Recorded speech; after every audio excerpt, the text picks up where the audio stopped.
Nah, berita mungkin akan ada sedikit menggembirakan. Saya mengintip dari hasil pertemuan dengan Dirjen GTK dan Kemenko PMK bahwa di tahun 2022 akan ada pertimbangan pertama mengakomodir guru yang telah lulus passing grade. Tuh. Oke. Nih, ini buat teman-teman guru honor, info yang sangat membuat menggembirakan. Yang kedua, memperbesar kuota formasi.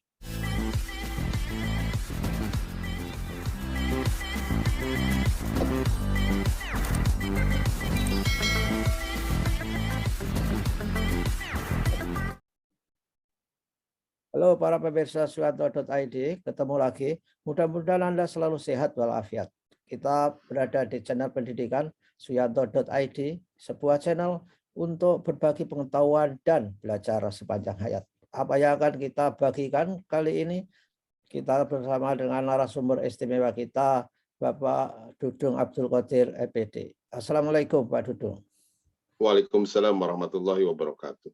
Nah, itulah saudara. Pak Dudung siapa? Pak Dudung sudah terkenal, nggak usah dikenalkan banyak-banyak. Beliau adalah aktivis pendidikan, praktisi, dan juga wakil sekretaris umum PB PGRI.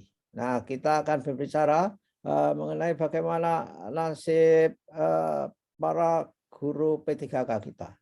Dan tentu saja saudara, supaya klik subscribe, supaya selalu mendapatkan video terbaru dari Suyanto.id. Nah, Pak Dudung, kita kan sudah mengalami proses rekrutmen, tes, kemudian pengumuman P3K.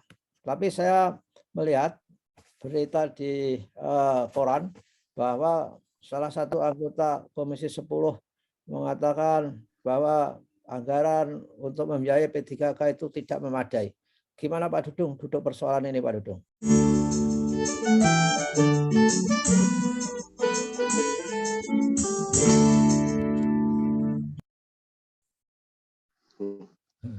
Nah, disinilah Prof. Bismillahirrahmanirrahim. Assalamualaikum warahmatullahi wabarakatuh. Terima kasih Prof. Selalu memfasilitasi kami dalam upaya berbagi dan berkhidmat untuk guru belajar sepanjang hayat. Ini yang paling utama. Dan selamat menunaikan ibadah puasa bagi saudara-saudara kita yang beragama Islam, khususnya yang mencintai Suyanto.id. Bapak Ibu sekalian yang saya hormati, inilah pentingnya sebuah perencanaan yang matang, Prof. Jadi perencanaan yang matang itu adalah ketika kita membutuhkan 3 guru, berarti kita harus menyiapkan gaji pokok, tunjangan, dan seterusnya untuk 3 guru. Ya. Apapun alasannya. Ya. Ini kalau konsepnya matang. Jadi, kalau hari ini terjadi seperti ini, ada sebuah hal yang harus kita kaji dan evaluasi bersama. Pertama, apakah tata kelola guru di Kemendikbudristek atau pemerintah ini berjalan dengan baik atau tidak? Ini yang pertama ingin saya sampaikan. Kenapa? Karena di mana-mana pernyataan baik dari pemerintah maupun Komisi 10 bahwa tahun 2021 ini adalah akan mengangkat 1 juta guru P3K, ASN P3K. Ya. Untuk apa? Untuk menyelesaikan persoalan kekurangan guru.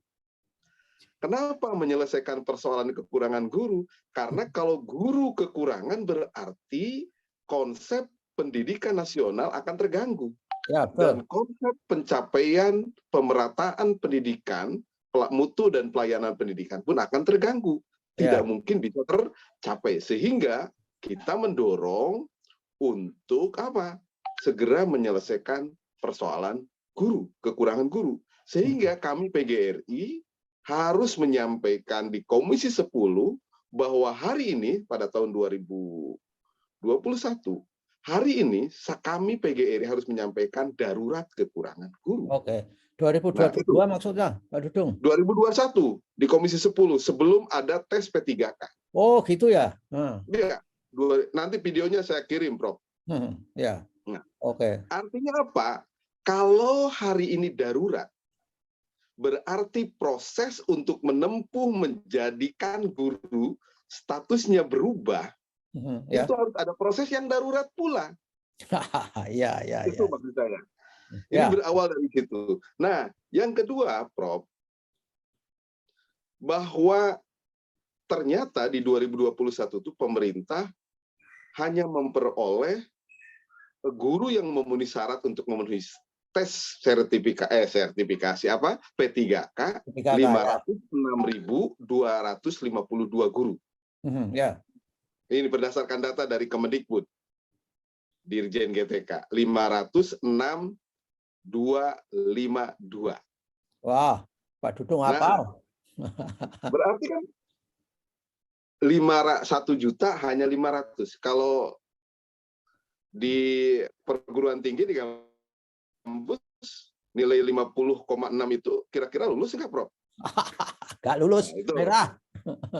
Itu. Jadi itu yang pertama saya sampaikan. Yang kedua, guru yang lulus dan dapat formasi di 2021 nih, Prof. Ya. Jadi guru lulus ada tempatnya mengajar. Ya, betul. Dan di SK-kan, walaupun belum semuanya dapat SK. Ada beberapa daerah yang belum dapat SK. Ya. Itu jumlahnya 293.860 orang. Oke. Makin turun lagi. Makin turun, berarti ya. hanya 30% kurang lebih dari 1 juta. Wah. Ini target berarti sengaja dibuat tidak memenuhi target atau memang tidak memenuhi target. Kalau kita bicara dengan program evaluasi and review teknik. Ya. PERTS, ya. PERTS, itu ya, Prof mungkin sangat paham sekali. Ya, terkait dengan paham. PERTS ini sebuah program lama, tetapi untuk mengevaluasi program itu sangat-sangat detail dan sangat-sangat tepat. Ketika kita menggunakan program evaluasi and review teknik. Oke. Nah, berikutnya, Prof, saya ingin melangkah ke yang kedua, bahwa ada sejumlah 193.954 guru yang sudah dinyatakan lulus passing grade, tapi dia belum punya tempatnya. Kok bisa? Kok bisa? Karena guru-guru itu berebut di daerah sekolah yang perkotaan. Sehingga masih ada formasi yang belum dipilih oleh para guru hari ini 212.392. Nah, ini pola ini yang dikembangkan oleh Kemendikbud. Pola sistem kalau kita evaluasi sangat menyulitkan dan sangat membingungkan para guru yang ikut seleksi P3K. Karena menuai masalah. Nah, akhirnya apa, Prof? Akhirnya kami PGRI memohon untuk melakukan evaluasi terkait sistem seleksi P3K di tahun 2021. Karena kita buat sistem itu adalah untuk memudahkan. Nah, dengan keadaan seperti ini, alasan pemerintah kekurangan uang kita maklumi karena memang eranya pandemi. Tapi sekali lagi, kalau kita merencanakan dan mengevaluasi melalui proses PET, saya yakin critical PET yang akan mengganggu sebuah proses keberhasilan dalam perencanaan akan bisa kita lalui dan akan bisa kita antisipasi. Oke, begitu, Pak Prof, tanggapan dari saya. Mohon maaf, saya bertanya, mengapa tadi Pak Dudung mengatakan sistem rekrutmen itu membingungkan guru? Karena sistemnya nggak jelas atau formasinya nggak jelas? Bukan sistemnya nggak jelas, formasinya nggak jelas, sistem jelas, Prof. Tetapi ada tahapan-tahapan yang kadang-kadang tidak semua guru mengerti. Oke, ya. Tidak semua guru mengerti. Nah, apakah kekurangan sosialisasi atau apa? Kita kurang paham. Itu yang pertama. Yang kedua, itu tadi dengan sistem ada guru yang tidak mendapatkan formasi, berarti kan itu ada masalah, Prof. Iya, betul. Nah, kalau dulu ketika ada formasi dari daerah mengusulkan diadakan tes oleh pusat, penempatan itu diserahkan ke daerah. Sehingga tidak ada istilah guru yang lulus tidak mendapatkan tempat. Ya. Nah, maksud saya itu. Sehingga udahlah pusat itu nggak usah mengurusi penempatan guru. Berikan itu, minta data itu kepada daerah. Walaupun memang di Dapodik sudah ada, Prof. Tapi nyatanya seperti ini.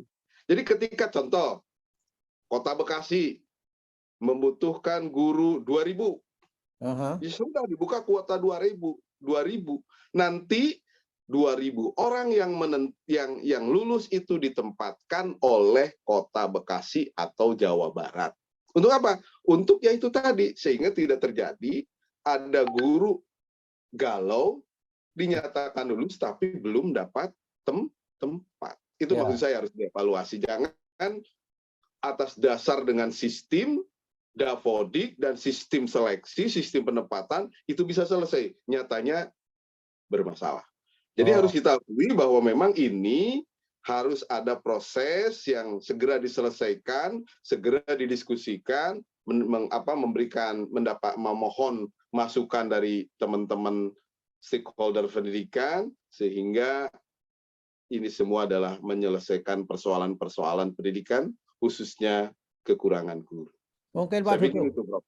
Ya, terima kasih. Mungkin dialog pusat daerah itu kurang bagus itu Pak Dudung. Sehingga daerah itu juga malas untuk membuka informasi karena takut membayari, kan begitu, takut menggaji guru. Nah, mengapa itu terjadi? Kan harusnya duduk bareng membuat strategi supaya apa yang uang dimiliki pusat itu dimanfaatkan seoptimal mungkin untuk merekrut guru.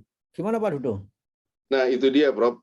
Kami juga merasa heran. Ini di kelas kepemimpinan nasional pemerintah kita, khususnya Kemendikbudristek dan Kemenpan RB, sulit membuat sebuah regulasi yang membuat komitmen secara bersama dan dilaksanakan secara bersama untuk mengatasi persoalan ini. Sebetulnya kan sederhana, Prof. Ya. Menteri Dalam Negeri kita libatkan, Kemenpan RB kita libatkan, Menteri Keuangan kita dilibatkan.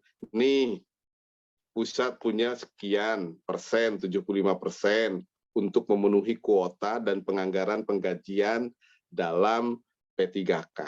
Sekarang daerah punya berapa? Contohnya daerah hanya ada yang 25%, ada yang 10%. Kan bisa dihitung, Prof. Nanti kekurangan-kekurangan itu kan bisa kita mencari anggaran-anggaran yang mungkin bisa diantisipasi. Kalau, sekali lagi, di Bappenas, kalau ya serius menangani persoalan kekurangan guru. Ya saya yang tidak mengerti saja, saya yang tidak mengerti sekali terkait dengan tata kelola seperti ini. Ya logikanya ya harusnya atas dasar koordinasi, komunikasi, kolaborasi, dan gotong royong, kementerian terkait harusnya bisa, Prof. Dan memuliakan guru. Saya yakin kalau pemerintah segera menuntaskan persoalan ini, dan kunci ketika selesai itu kunci buat aturan ketika setelah ini ketika akan mengangkat guru harus memenuhi persyaratan A, B, C, D seterusnya. Sekarang kan tidak ada, sekolah dibebaskan saja mengangkat guru saat ada guru pensiun. Nah, itu harus dipikirkan. Kenapa? Karena pemerintah tidak mampu ketika ada guru pensiun kemudian mengangkat. Ini kenapa terjadi penumpukan kekurangan guru? Karena hampir 12 tahun tidak mengangkat guru, Prof. Jangan salahkan sekolah pemerintah daerah, walaupun ada moratorium tidak ada pengangkatan PNS, tapi kan keberlangsungan pendidikan di bawah di satuan pendidikan harus dijaga. Masa guru pensiun tidak ada yang ngajar? Kemudian bagaimana kita mensukseskan wajib belajar? Mengandalkan pada swasta juga terbatas. Nah ini, Prof. Dan Pak Dudung, ini terakhir ya, apa pesan Pak Dudung untuk para calon pendaftar P3K? Ini kan sudah akan dimulai lagi, para guru-guru. Suruh sabar atau sabar lagi. Lalu melakukan 3 hal mungkin, Mas. Pertama sabar, 2 sabar, 3 sabar. Apa Pak Dudung? Mungkin ya mantra 3 mantra yang disampaikan Rasulullah, manjada wajada. Oh ya, ya. Bersungguh-sungguh itu pasti sampai, Prof. Ya. Itu yang pertama. Kemudian yang kedua, man sobaro wajapiro. Siapa yang sabar juga akan sukses. Dan yang ketiga, mansara ala darbi wasola. Dan siapa yang taat aturan pun dia akan sampai. Nah, berita mungkin akan ada sedikit menggembirakan. Saya mengintip dari hasil pertemuan dengan Dirjen GTK dan Kemenko PMK bahwa di tahun 2022 akan ada pertimbangan pertama mengakomodir guru yang telah lulus passing grade. Tuh. Oke. Nih, ini buat teman-teman guru honor, info yang sangat membuat menggembirakan. Yang kedua, memperbesar kuota formasi. Jika Pemda mengajukan formasi secara maksimal, maka akan tersedia 970.410 formasi gabungan 2021-2022. Tapi mudah-mudahan tidak angin surga nih, Prof. Dan tidak masuk angin. Catatannya ada di saya. Jangan sampai saya tidak menyampaikan akan mengangkat 1 juta P3K. Cek di media-media online, saya tidak menyampaikan itu. Ada yang menyampaikan itu. Padahal beritanya ada di mana-mana, Prof. Ya. Yang ketiga, nih berita gembira buat teman-teman guru honor. Mudah-mudahan ini bisa terlaksana. Mencegah terjadinya pergeseran antara guru di sekolah induk yang lebih banyak lagi. Tuh, ini kan terjadi sekarang pergeseran perebutan tahta di sekolah yang ada formasi. Makanya nggak usah begitu sistemnya, Prof. Kalau menurut saya. Jadi udah serahkan 2.000 ke Kota Bekasi, 2.000 Kota Bekasi. Penempatan asal diserahkan berdasarkan data, dikirim ke Kemendikbud, dicek dengan Dapodik, selesai. Ya. Karena yang keempat, terakhir, mempercepat penuntasan pemenuhan 1 juta guru ASN. Nih, ada catatannya dari Kemendikbud, Bu. Ya. Mempercepat penuntasan pemenuhan 1 juta guru ASN P3K. Ini dari Kemendikbud PowerPoint-nya. Harus diadu, Pak Dudung. Itu PowerPoint-nya harus di-print dan di-laminating, Pak Dudung. Biar disimpan, Prof. Saya foto karena tadi dikasih saya juga. Saya screenshot, saya simpen. Nah, ini 4 hal ini penting buat kita semua sebagai pola untuk menyelamatkan dan untuk terus kita konsen, kita komitmen mendampingi para guru-guru yang sudah berdedikasi puluhan tahun untuk bangsa dan negara. Saya yakin negara harus hadir dan negara harus memberikan perhatian khusus kepada mereka. Tanpa mereka, saya meyakini guru-guru honor ini pendidikan di negeri yang kita cinta itu akan terganggu. Ya. Dengan tangan guru honor lah pendidikan berjalan dengan lancar, walaupun hasilnya belum begitu memuaskan. Kenapa? Karena sejahteraannya tidak diperhatikan, kemudian peningkatan kompetensinya juga sama, belum diperhatikan. Jadi wajar kalau pola-pola bagaimana ingin meningkatkan sebuah hasil yang baik, ya harus ditunda. Jadi harus sejalan antara pemerintah memberikan sebuah perhatian di dalam memberikan kesejahteraan, peningkatan kompetensi, kemudian pengembangan karir, perlindungan, dan kesejahteraan guru. Itu akan, saya yakin, mendapatkan hasil yang lebih baik daripada dengan program-program yang saya pikir bukan menghambur ya, banyak mengeluarkan uang dari APBN, tapi hasilnya belum tentu bermakna untuk peningkatan mutu dan pelayanan pendidikan. Saya pikir itu, Prof. Oke, amin. Dan kita aminkan, Pak Dudung, apa yang disampaikan berita baik itu. Mudah-mudahan guru honorer tetap berusaha, sabar, dan taat aturan yang ada. Insya Allah akan sampai pada tujuan menjadi guru P3K. Terima kasih, Pak Dudung, atas kesempatannya. Mudah-mudahan ini menjadi ibadah kita di bulan Ramadan. Assalamualaikum warahmatullahi wabarakatuh. Waalaikumsalam warahmatullahi wabarakatuh.